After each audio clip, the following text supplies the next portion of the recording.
La estación de servicio El Parador en la A7, entre Valencia y Madrid, estaba casi vacía aquella tarde lluviosa de noviembre cuando Hugo Salvatierra aparcó su Porsche Cayenne negro frente a los surtidores. Magnate del sector inmobiliario y director general de Salvatierra Capital, Hugo estaba acostumbrado a almorzar en restaurantes con estrellas Michelin, no en cafeterías de carretera.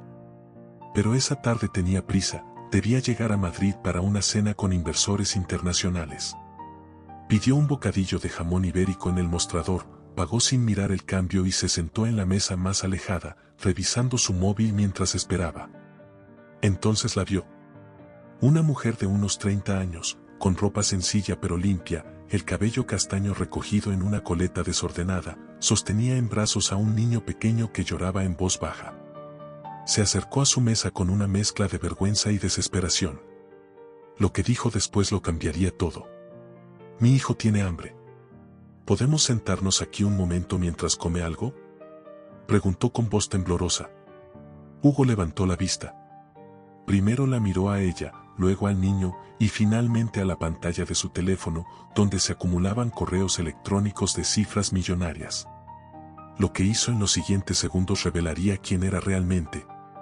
Y lo que descubriría en los minutos posteriores lo transformaría para siempre. Porque aquella mujer no era una extraña, era alguien de su pasado. Y la deuda que tenía con ella no podía pagarse con dinero.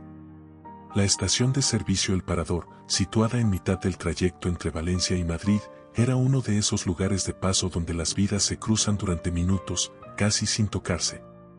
Fuera, la lluvia azotaba los ventanales mientras los camioneros fumaban bajo los tejadillos y las familias apuraban cafés antes de volver a la carretera. Hugo Salvatierra, de 42 años, era uno de los empresarios más poderosos de España. Su imperio inmobiliario superaba los 1.800 millones de euros en valor y tenía proyectos activos por toda Europa. Alto, de cabello oscuro perfectamente peinado, llevaba un traje Brioni impecable incluso para viajar, zapatos de piel italiana y en la muñeca un Audemars Piguet Royal Oak. Conducía un Porsche de más de 200.000 euros.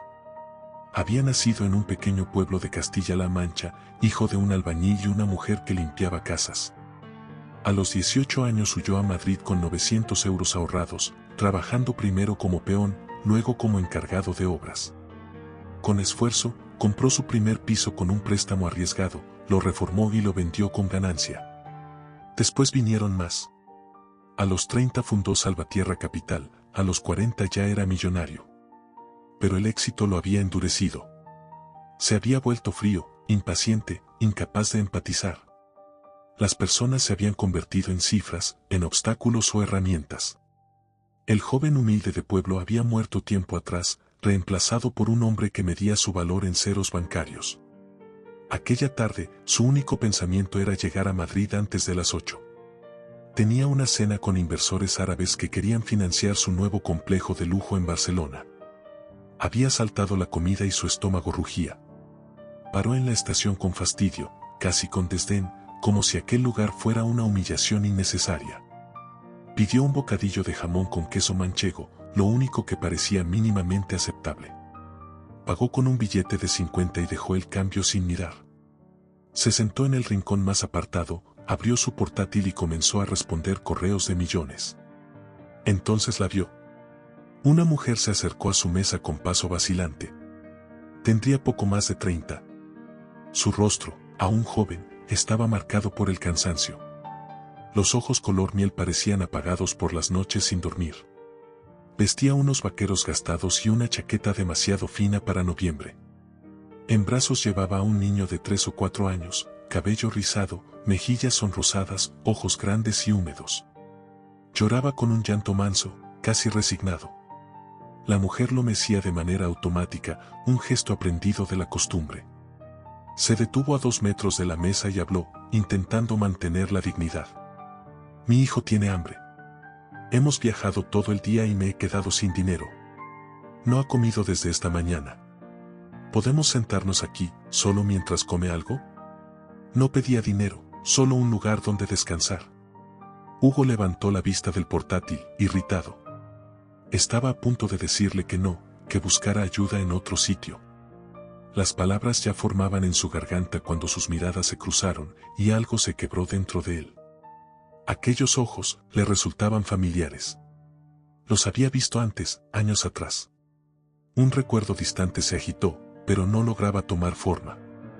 La mujer lo observaba en silencio, esperando una respuesta, mientras el niño repetía entre sollozos: «Mamá, tengo hambre». Los demás clientes miraban la escena con la indiferencia de siempre. Algunos con fastidio, otros con compasión superficial. Pero Hugo sintió algo distinto, algo que no había sentido en décadas, una punzada de humanidad. De pronto vio en aquel niño una versión de sí mismo. Vio a su madre doblando la espalda en trabajos precarios para alimentarlo. Vio todo lo que había olvidado en su carrera hacia el éxito. Sin pensarlo demasiado, señaló la silla frente a él. «Siéntese», dijo con voz contenida. La mujer lo miró incrédula. Sus ojos se llenaron de gratitud y sorpresa. Murmuró un gracias casi inaudible y se sentó rápido, como temiendo que él cambiara de idea. El niño seguía llorando. El camarero trajo el bocadillo de Hugo, todavía caliente. Él lo miró un instante, luego lo empujó hacia ella. «Déselo», dijo. «Yo pediré otro». Ella negó con la cabeza, pero el niño ya había extendido sus pequeñas manos hacia el plato. La madre lo partió en trozos y comenzó a alimentarlo. El pequeño comía con desesperación. Hugo fue a pedir otro bocadillo y, desde el mostrador, los observó reflejados en el espejo, la mujer dándole cada trozo a su hijo, quedándose con las migas. Pidió también un zumo para el niño. Cuando volvió, ella lo miró con lágrimas contenidas. «No sé cómo agradecerle», susurró. «No hay nada que agradecer», respondió Hugo, aunque las palabras sonaron huecas, como si vinieran de alguien que recién empezaba a recordar quién era. Se sentó de nuevo, pero no pudo concentrarse. La familiaridad de su rostro lo inquietaba. Hasta que ella lo miró directamente y preguntó con voz suave: «No me reconoces, ¿verdad?». Hugo la observó con desconcierto y negó lentamente. Entonces, la mujer sonrió con tristeza y pronunció un nombre que le heló la sangre. «Laura Medina.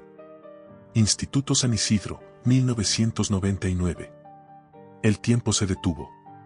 El nombre golpeó su mente como un eco lejano. De pronto, los recuerdos regresaron, los años de adolescencia, la pobreza, las burlas, las humillaciones. Y aquella chica que había sido la única en tenderle la mano. ¿Laura Medina? La chica que le había enseñado a creer en sí mismo cuando nadie más lo hacía. La chica a la que había prometido no olvidar jamás. Y que, de algún modo, el destino acababa de poner otra vez frente a él. Ella siempre había parecido fuera de su alcance, de un mundo al que él nunca podría pertenecer. Pero en el último año de instituto, todo había cambiado. El padre de Laura perdió el empleo en medio de un escándalo financiero.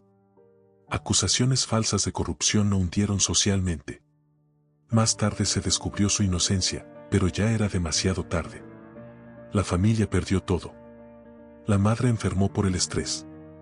Y Laura, con apenas 18 años, comenzó a trabajar por las tardes para ayudar en casa. Sus notas se desplomaron, su sonrisa también. Hugo, obsesionado con escapar de la pobreza, con conseguir aquella beca universitaria que creía su única salvación, se centró en sus exámenes y la dejó atrás.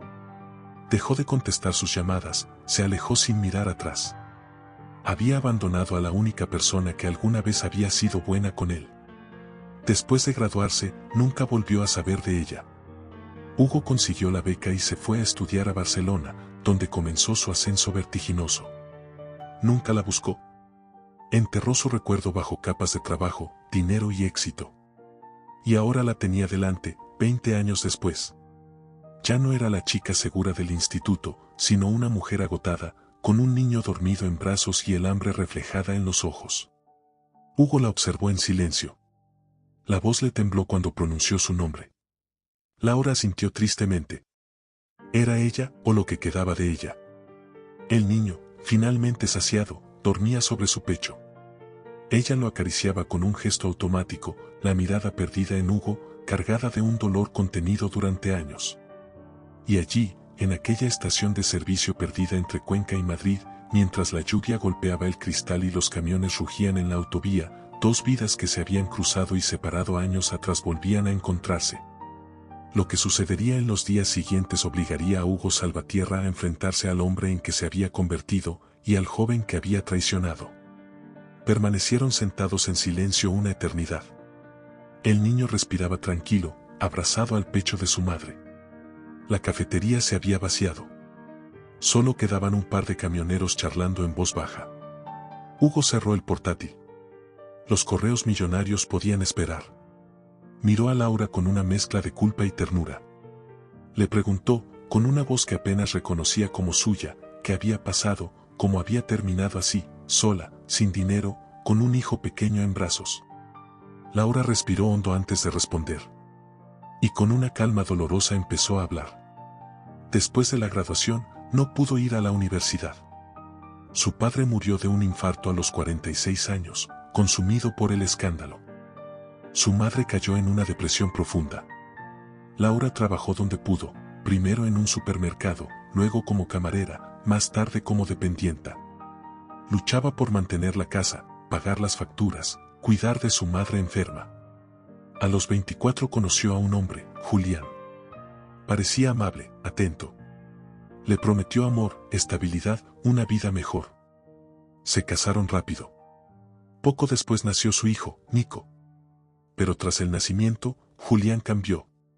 O quizás solo mostró su verdadero rostro. Primero llegaron los insultos, luego los gritos, después los golpes. Bebía, apostaba, desaparecía durante días.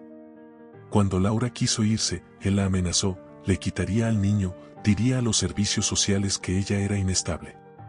Aguantó 2 años. Hasta que, una noche, Julián golpeó a Nico por derramar un vaso de agua. Le dejó un moratón en la cara.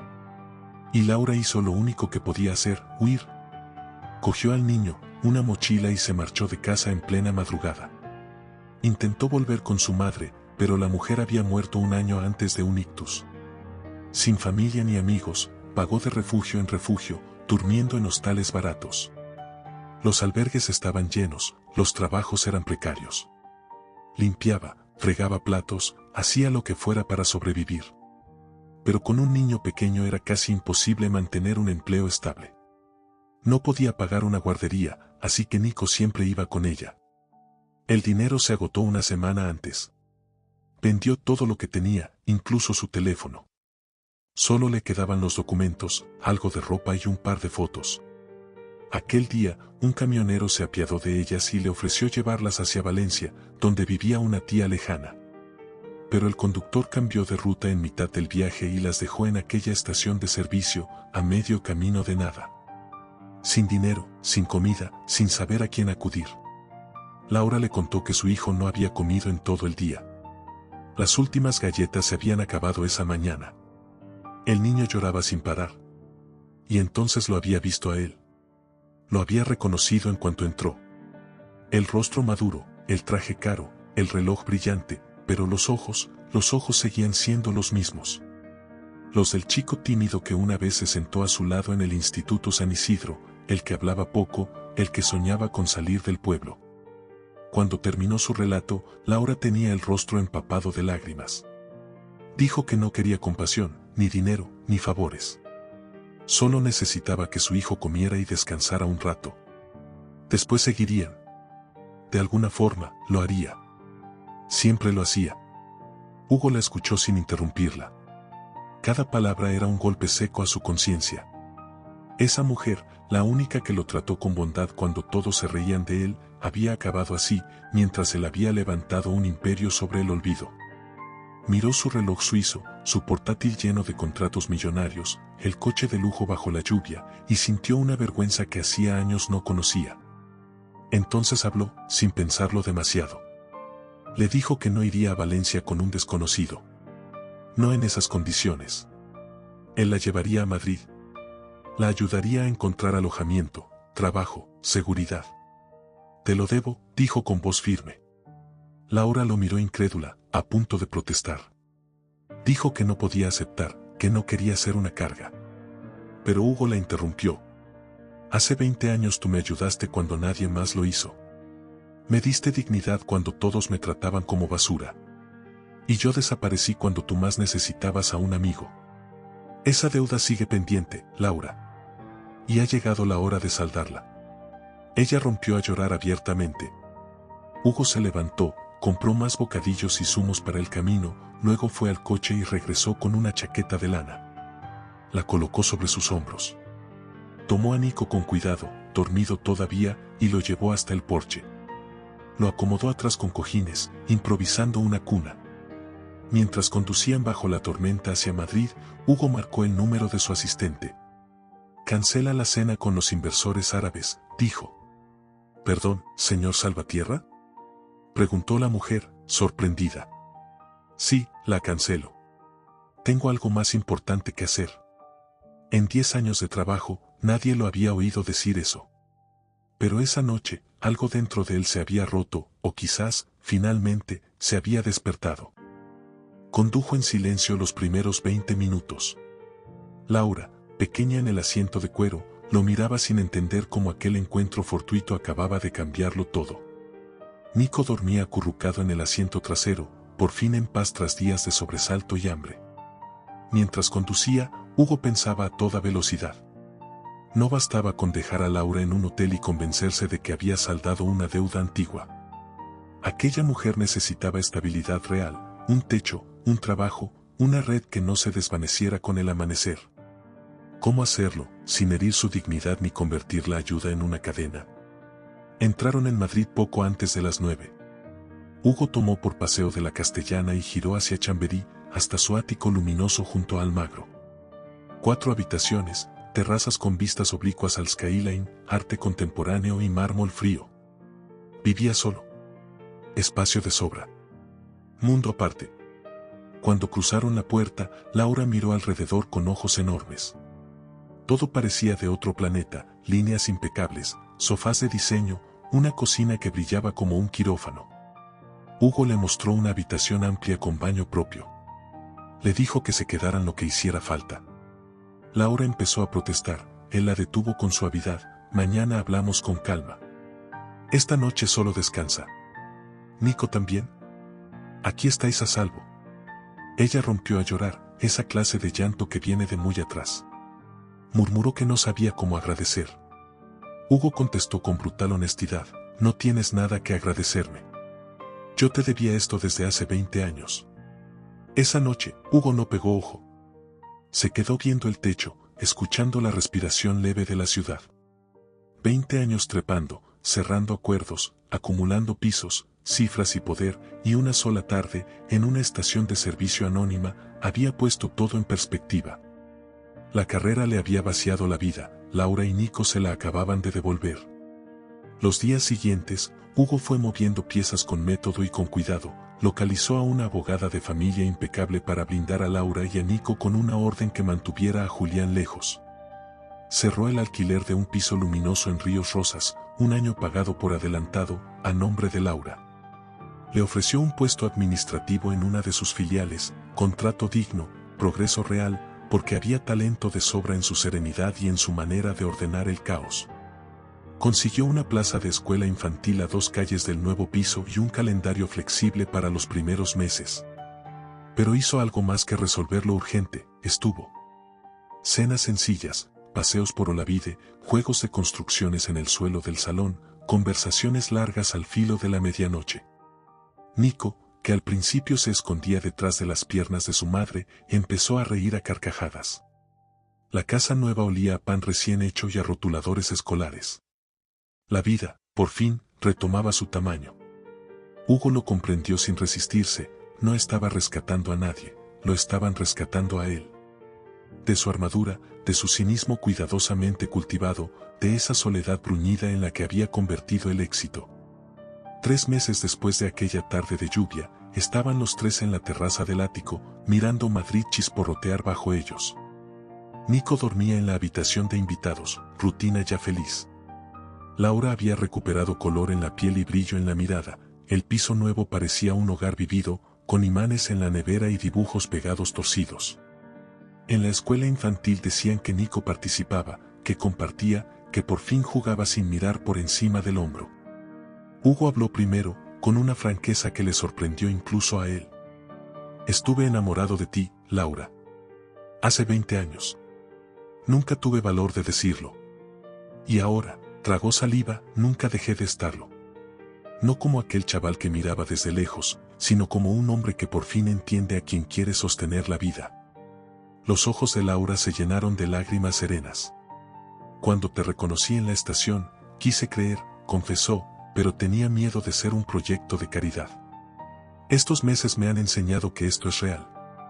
Que me he enamorado del hombre que se sienta en el suelo a construir una torre con mi hijo, del que escucha sin juzgar, del que aparece sin hacer ruido y se queda. Se besaron mientras la ciudad palpitaba. No había fuegos artificiales, había verdad. 2 años después de aquel encuentro improbable, vivían juntos en el ático de Chamberí.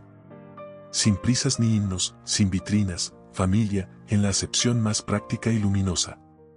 Hugo había plegado su modo de hacer negocios, menos hierro, más piel. Levantó una fundación que ofrecía vivienda puente, asesoría legal y empleos a mujeres que huían de la violencia. Reordenó salarios y horarios en sus empresas. Seguía ganando, sí, pero por primera vez sabía para qué. Laura se convirtió en directora de programas de la fundación, su experiencia era brújula y su criterio, refugio. Encontró vocación y voz, ya no se definía por las cicatrices, sino por la fuerza que las había tejido. Nico, ahora con 5 años, entraba corriendo al portal con la mochila rebotando y llamaba a papá a Hugo sin vacilar. Las noches de miedo se habían vuelto esporádicas, en terapia aprendía palabras nuevas para contar lo que antes solo era ruido. Un sábado, los 3 regresaron a la misma estación de servicio. Lo hicieron a propósito, como se visita un pequeño santuario discreto. Se sentaron en la misma mesa. Pidieron los mismos bocadillos.